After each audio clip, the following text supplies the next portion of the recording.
మీరు బంగారం తాకట్టు పెట్టి ఆ బంగారం డబ్బులు కట్టలేక ఇబ్బంది పడుతున్నారా? ఆచారి గోల్డ్ వాళ్ళు మీ బంగారం కొని మీ లోన్ తీర్చి మిగిలిన డబ్బులు మీకు ఇచ్చేస్తారు. ఇంకెందుకు ఆలస్యం? ఆచారి గోల్డ్ ఈ నెంబర్స్కి కాల్ చేయండి. జగన్మోహన్ రెడ్డి గారు బీజేపీకి మద్దతు ఇవ్వాల్సిన అవసరం వచ్చిందా, లేకపోతే వాళ్ళు ఫోన్ చేసి మాట్లాడారు సార్? ఇది ఇప్పుడు ఏమంటున్నారంటే మాకు అవసరం లేదు, అయినా కానీ వైసీపీ ఇది బయట పుట్టించింది అంటున్నారు కదా సార్. రాజ్నాథ్ సింగ్ ఫోన్ చేసింది, అది ఎంతవరకు నిజం సార్? అంత అవసరం లేని సీన్ అయితే అక్కడ ఏం లేదు. ఇవాళ మళ్ళీ ఆ శివగారికి ఇచ్చారు. ఎవరికి? ఎన్డీఏ కూటమి నుంచి ఇద్దరు తమిళ పుల్లే, సౌత్ బెల్టే. ప్రతి ఓటు చాలా వ్యాలిడే. వీళ్ళు జగన్మోహన్ రెడ్డి కొన్న 4 ఎంపీలు అంటే 4 ఎలక్ట్రల్ కాలేజీలో 4 ఓట్లు వ్యాలిడిటీ ఎంతో వాళ్ళకి తెలుసు. అలాగే 4 రాజ్యసభలో ఎంత వ్యాలిడిటీ ఉందో ఆయనకి తెలుసు. సో ఏమీ కాకుండా మాకు అక్కర్లేదు మీకు అక్కర్లేదని మీ ఇక్కడ ఉన్న ఈ తెలుగుదేశం జనసేన లేదా మాడొచ్చాము. కానీ బీజేపీ స్థాయిలో అక్కడ రాజ్యసభలో డిప్యూటీ చైర్మన్ ఎలక్షన్ అయ్యేదాకా they know the value of each and every vote. అది జగన్మోహన్ రెడ్డి ఒకటి అవునండి ఎవరున్నారు. ఇప్పుడు Jaganmohan Reddy in critical situation he is not aligned with any INDA or NDA. So అతని ఓటుని ఇద్దరి పరంగా అడిగే హక్కు ఉంది. ఇద్దరు అడుగుతారు. ఆయన ఓటు ఎలా క్యాస్ట్ చేస్తాడో రేపు పొద్దున్న డిసైడింగ్ ఫ్యాక్టర్ అవుతుంది. ఎందుకంటే ఇవాళ ఎన్డీఏ కూటమికి నువ్వనేనట్టు ఉంది, బీజేపీకి కూడా నువ్వనేనట్టు ఉంది. అంతే తిరగబడిపోయి అంత మెజారిటీ లేని కనబట్టలే ఎవరి దగ్గర. సో తిరగబడిపోయి అంత మెజారిటీ లేనప్పుడు ఏమవుతుంది? ప్రతిదీ వ్యాలిడే. సో రాజ్నాథ్ సింగ్ గారు ముందే ఇనిషియేటివ్ తీసుకుని ఒక ప్రొయాక్టివ్గా మాట్లాడడం, ఒక ఓటు అడగడం తప్పే ఉంది దాంట్లో. లాస్ట్ కొన్ని పార్లమెంట్లోనూ ఉభయ సభల్లోనూ బిల్లులు పెడతారు. బిల్లులు పెట్టిన దగ్గర మద్దతు అడగడం తప్పే ఉంది. అదే ఫ్లోర్ మేనేజ్మెంట్ కదా. మరి అమిత్ షా మాత్రం అక్కడ చేస్తున్న పని ఏంటి? ఆయన చేసేది ఫ్లోర్ మేనేజ్మెంటే. ఆ ఫ్లోర్ మేనేజ్మెంట్లో పార్టీలకు అతీతంగా దాని సందర్భానుచితంగా అక్కడ ఉన్న క్రెడెన్షియల్స్ని ఇవాళ మీరు మాకు మద్దతు ఇస్తే రేపు పొద్దున అన్న దగ్గర ఎవరైనా డోర్స్ ఓపెన్ చేయడానికి ప్రయత్నిస్తారు. అంతేకాని నువ్వు ఐఎన్డీఏ కూటమిలో నువ్వు ఉన్నావు అనుమానం వచ్చింది, కానీ మాకు చంద్రబాబు గారికి హాట్ లైన్లో నువ్వు ఉన్నావు అని చెప్పిన మాట మాకు పరిగణలోకి వచ్చింది. ఇలాంటివన్నీ బయట మాట్లాడుకోవడానికి 4 రోజులు సోషల్ మీడియాలో యాక్టివ్ అవ్వడానికి అందరికీ ఉపయోగపడతాయేమో. కానీ రాజకీయ పరంగా పార్టీలు వాళ్ళేం పొలంగట్టు తగుల్లాగా ఫ్యాక్షన్ తగులు పెట్టుకొని కూర్చోరు. ఎక్కడికక్కడ అవసరానికి వాళ్ళ కార్యక్రమాన్ని నిర్వర్తించుకోవడానికి గ్యారంటీగా ఆప్షన్స్ ఎక్స్ప్లోర్ చేస్తూనే what's wrong in it? Vote అక్కర్లేదని చెప్పి ఆ దగ్గర అంత 303 పార్లమెంట్లో ఉన్నప్పుడు రాజ్యసభ ఫ్లోర్ మేనేజ్మెంట్ ఇన్ని చేశారు ప్రతి బిల్లుకి బీజేపీ గవర్నమెంట్ ఎన్డీఏ కూటమి. ఏముంది దాంట్లో? ఈ ఆనంద్ శర్మని, గులాం నబీ ఆజాద్ అందరిని ఎత్తేసింది ఎక్కడి నుంచి? కాంగ్రెస్ నుంచే కదా. వాళ్ళు చేతున్న రాజకీయ చతురత అప్పుడు కనబడలేదా మీకు? ఓన్లీ జగన్మోహన్ రెడ్డి దగ్గరికి వచ్చారు కదా. అయ్యి బాబోయ్ ఎడిలే ఎన్డీఏ కూటమిలో ఇల్లేం శాశ్వతమా?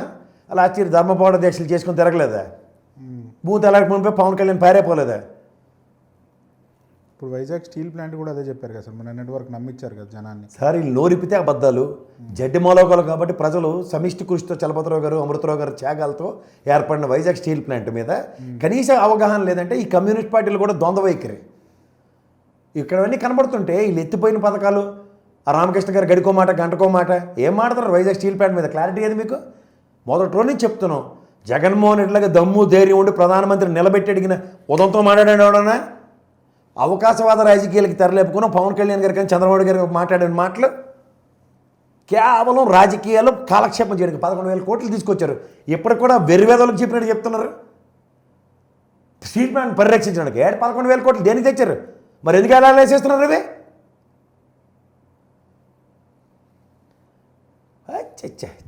తెల్లారు లేస్తే అబద్ధాలు. దానితో ఈ దిక్కుమాల ఛానల్లో మన దరిద్రానికి.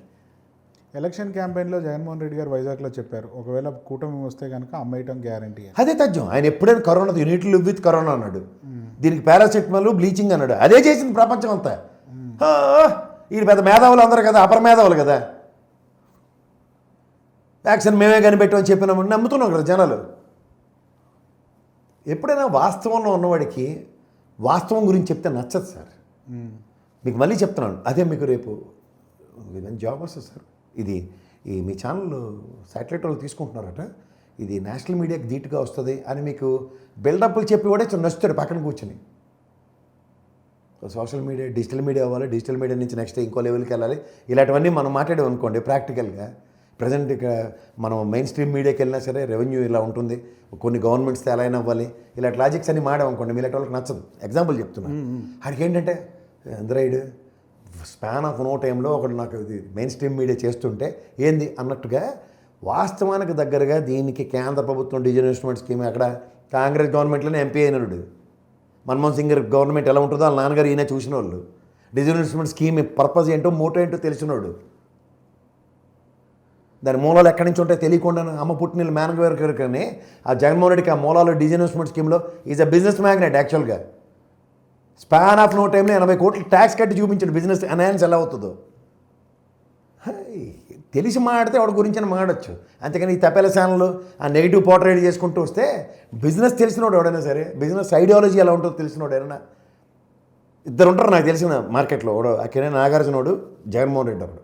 వీళ్ళిద్దరు ఎలా ఉంటుందంటే ఈ బిజినెస్ని సక్సెస్ఫుల్ మాడ్యూల్ ఎలా ట్రావెల్ చేయించాలని తెలుసుకుని దాంతో పరుగు పెట్టేవాడు జగన్మోహన్ రెడ్డి. ఈ బిజినెస్ మొదలెట్టి సక్సెస్ మాడ్యూల్ అవుతుందంటే దాంతో పరిగెట్టేవాడు నాగార్జున. అవ్వదన్నప్పుడు తన డబ్బులు తను గట్టి చేసుకునే వ్యక్తి నాగార్జున. ఈ స్ట్రాటజీస్ ఎవడు లేనివాడు అంటే గుడ్డ చేతిలో పడినట్టు, లేకపోతే ఎత్తుకెళ్ళిపోదాం దోచుకెళ్ళిపోదాం అన్నాడు ఇద్దరు. వాడు మా లలిత్ మోడీ గడు ఒకడు, నీరవ్ మోడీ గడు ఒకడు, వీడు విజయమాల్య గడు. వీళ్ళటోళ్ళకి కంపారిజన్ చేసుకోండి. వాళ్ళని వదిలేసారు. అప్పుడు దేశవ్యాప్తం మీకు సెర్చ్ ఉండదు. కళ్ళ ముందు నిలబడి కలబడి నువ్వా నేనా అని ఎదుర్కొంటున్నాడు మాత్రం హలో లక్ష్మణ్ ఎడుతుంటారు. ఆయనే జగన్మోహన్ రెడ్డి.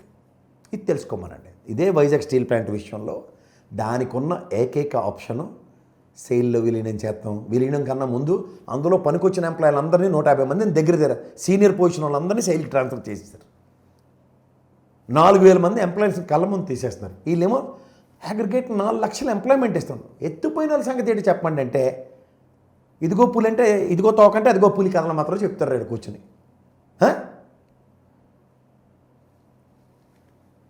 చేత సార్ వైజాగ్ స్టీల్ ప్లాంట్ విషయంలో వీళ్ళ రాక్షసత్వానికి వీళ్ళ యొక్క చేతకాంతనానికి నేను మొదట్లో కూడా చెప్తున్నా.